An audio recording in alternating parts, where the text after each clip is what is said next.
Welcome to ibbusinessandmanagement.com. I'm Mr. Burton and I'll be running you through 4.5 promotion today in the IB Business and Management course. Promotion 4.5 is the marketing topic. Promotion often associated solely with marketing. If students are asked to say in one word, one sentence or less what marketing is, they'll go promotion or advertising. But this is not the case. Promotion is only one of those P's that forms a marketing mix. Product needs to be sorted, price needs to be sorted, promotion needs to be sorted, and place or distribution needs to be sorted. They're all integrated. Promotion actually forms a surprisingly small part of the IB Business and Management course. There are a few things we'll need to look at, and let's begin.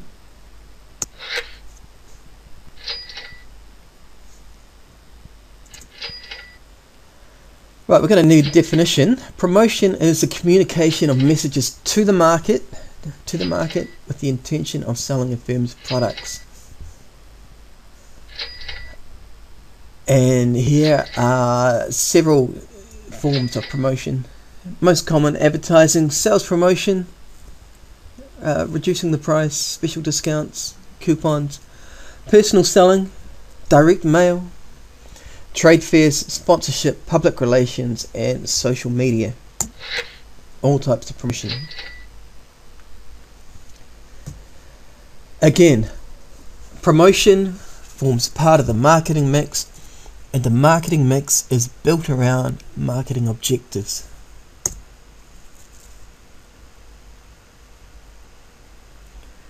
Now, promotional objectives could be to increase sales by raising consumer awareness of a new product.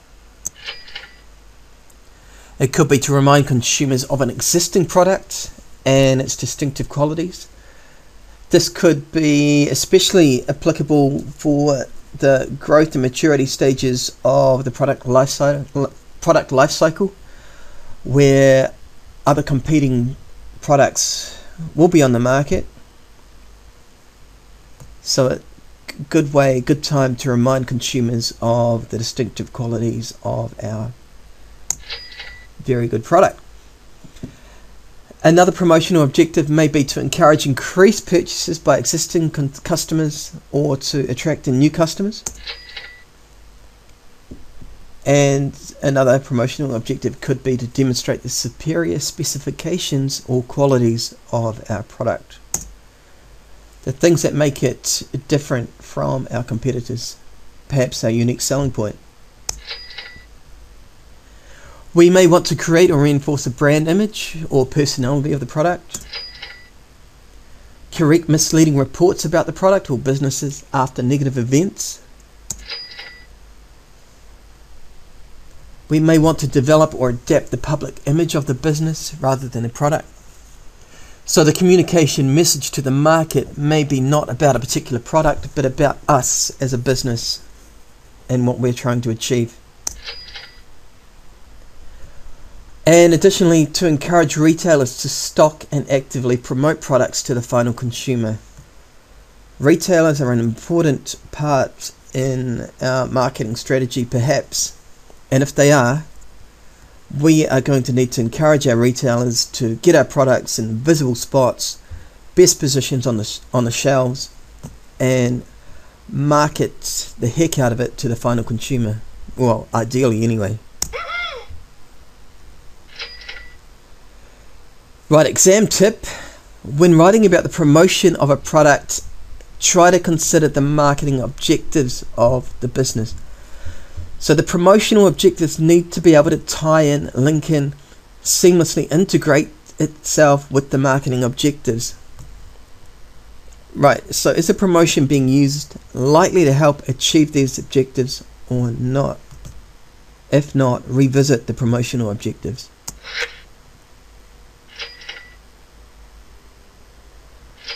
We need to distinguish between different types of promotion. The first and probably the most familiar we call above the line promotion. Now this is a form of promotion that's undertaken by a business by paying for communication with consumers. Paying for communication with consumers. the prime example being advertising. Above the line promotion occurs through television, on the internet, magazines, newspapers, sponsorship, billboards, all classic above the line promotional techniques. They tend to involve mass media.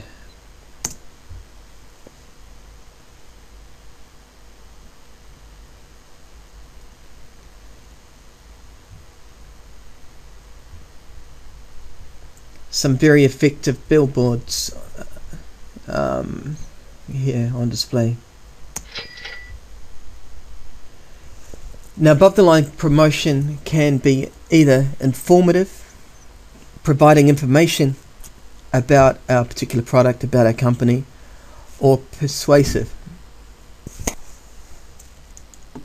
Now, if we think back to the marketing mix of 4 P's: price, promotion, product, and place.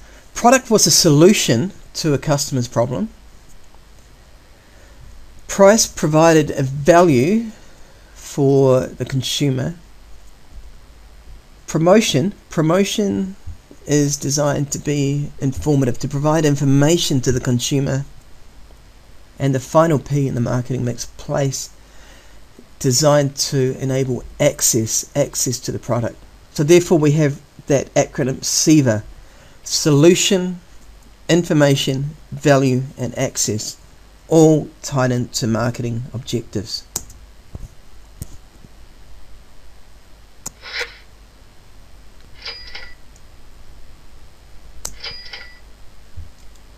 Above the line, there are lots of different media that we can use.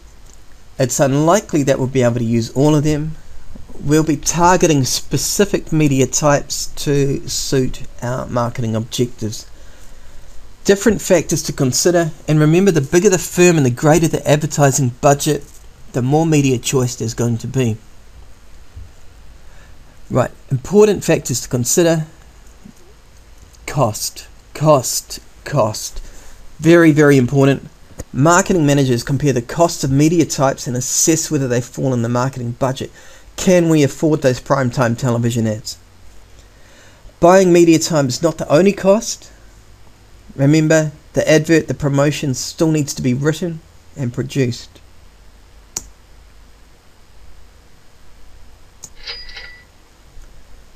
We need to look at the profile of the target audience. The audience of any media should reflect as closely as possible the target consumer profile of the market being aimed for.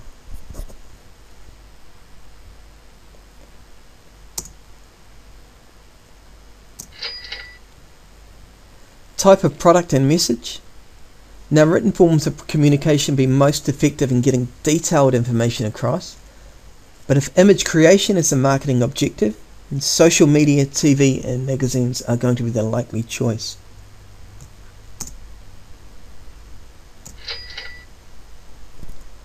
The marketing mix. Remember, promotion is inherently tied up within the other P's of the marketing mix. All aspects of the marketing mix must be integrated and targeted to meet marketing objectives. You would not advertise a low-price brand in Vogue magazine.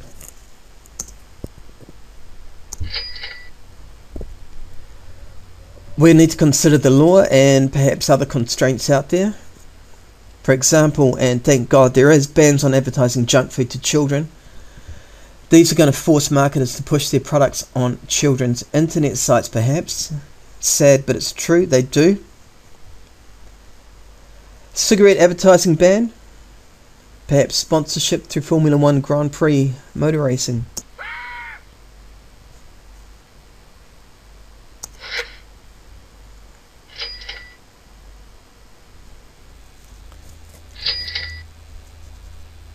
Below the line promotion, the type of promotion that is probably least familiar, the one that least jumps to mind to start with.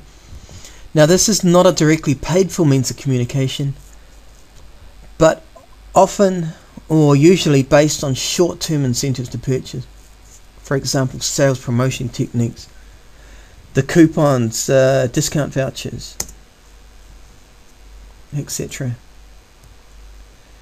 Now, the definition of sales promotion: incentives such as special offers or special deals directed at consumers or retailers to achieve short-term sales increases and repeat purchases by consumers. Short-term sales increases, repeat purchases. Short-term, we don't want to have the low prices often associated with these short-term sales increases, these short-term sales promotions. For example, the marketing objective may be to increase sales by 30%.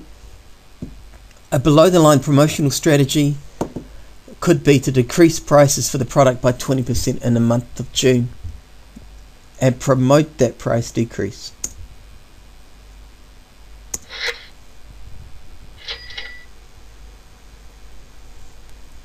Promotional methods. Price promotions. These are temporary reductions in price, i.e. discounting, aimed at encouraging existing customers to buy more and new customers to buy the product. Limitations. Be well aware of these limitations when you're discussing promotional methods. The gross profit on each item is negatively affected, and there's a negative impact on brand image from a lower price. Two important limitations that need to be considered when thinking about price promotion as a promotional strategy.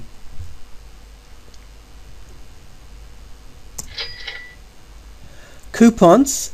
Now, these are more versatile and they're more focused, a better focused way of offering a price discount.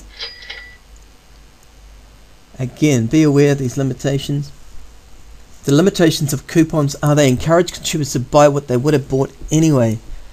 So if a consumer was going to the supermarket to buy their favourite brand of cereal, suddenly a coupon's put in front of them, they're going to use it and you would have received less revenue than you would have otherwise.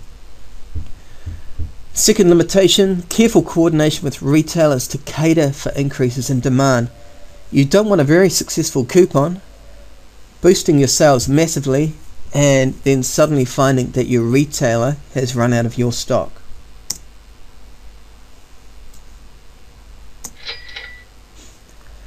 Customer loyalty schemes. Many different varieties of these in different countries, but I think we know what we're talking about. Customer loyalty schemes, you've got a card, you've got some sort of thing that identifies you, ties you to a particular supermarket, petrol station, airline company, or whatever.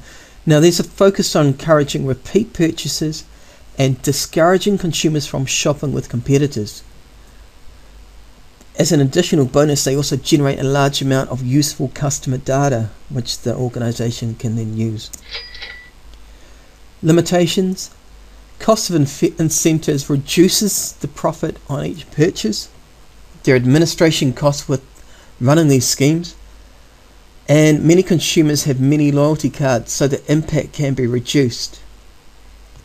The more loyalty cards that a consumer does have, the more able they are to shop around and get the benefits from a multitude of different companies.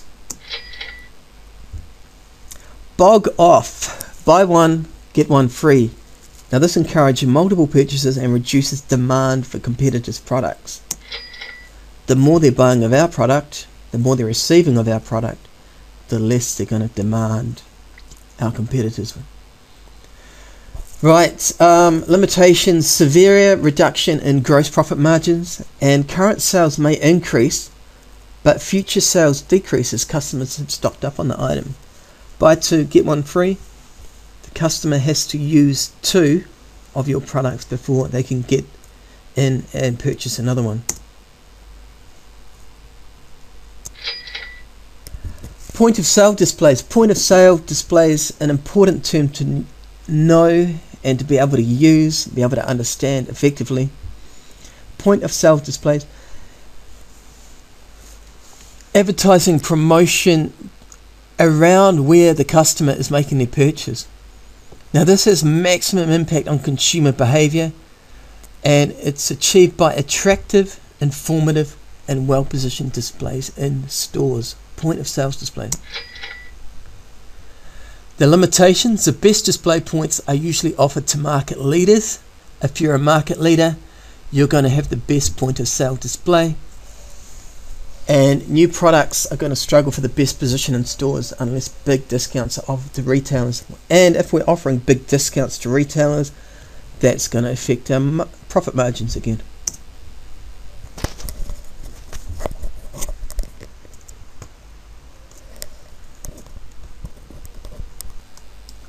Right, moving on, our next promotional method is public relations.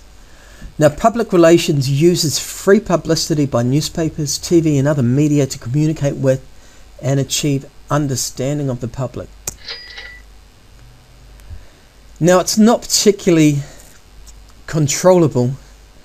Free publicity is not always positive. A newspaper review of a particular restaurant, chance is it is not necessarily going to be favourable.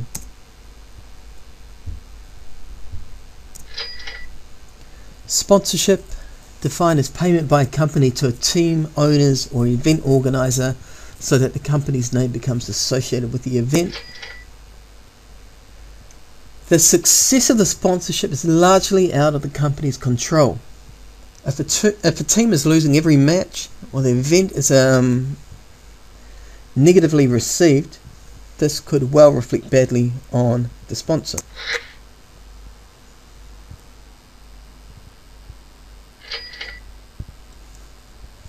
The promotional mix is something that you need to be able to understand, explain and analyze. Now, this is a combination of promotional techniques that a firm uses to communicate the benefits of its products to its customers.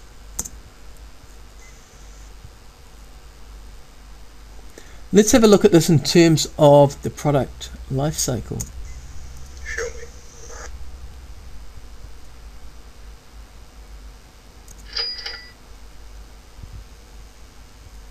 In the introduction or the launch, we're going to be using informative advertising and public relations to make consumers aware of the product. Sales promotion, offering free samples or trial periods to encourage consumers to test the product may be used.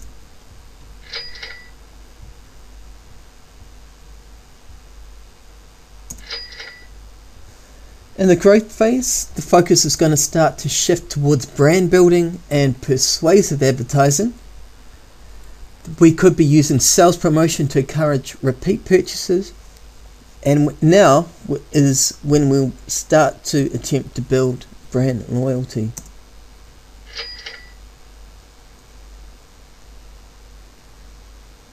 The maturity phase, we'll be looking at advertising to emphasize the differences between this product and competitors. Remember, during the maturity phase of a product life cycle is a stage where most new competitors are going to start entering the market. We want to be able to emphasize our unique selling point, the difference between us, our product, and the competitor's product. So sales promotion incentives to encourage brand development and loyalty will also be employed within the promotional mix. And then we've got the decline, or we have got extension strategies in operation. We're going to be using minimal advertising unless extension is a marketing objective. Sales promotion, there may be little additional support for the product if the intention is to withdraw it. Now, the product life cycle is a great way to analyze a promotional mix. So when discussing a promotional mix, do please focus on the product life cycle, and the IB examiner will look very favorably on this sort of analysis.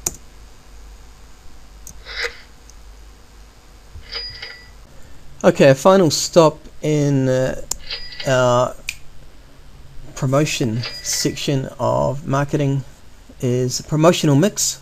What are the aims? We can use the acronym ADA: attention, interest, desire, and action as a criteria for judging the success of a promotional campaign. A set of criteria for judging the success.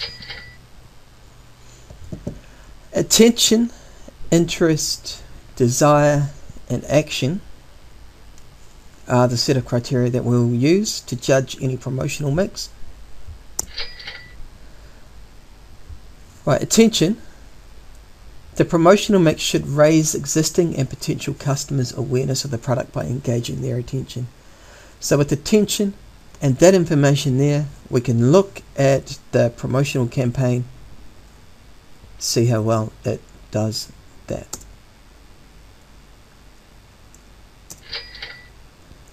Interest.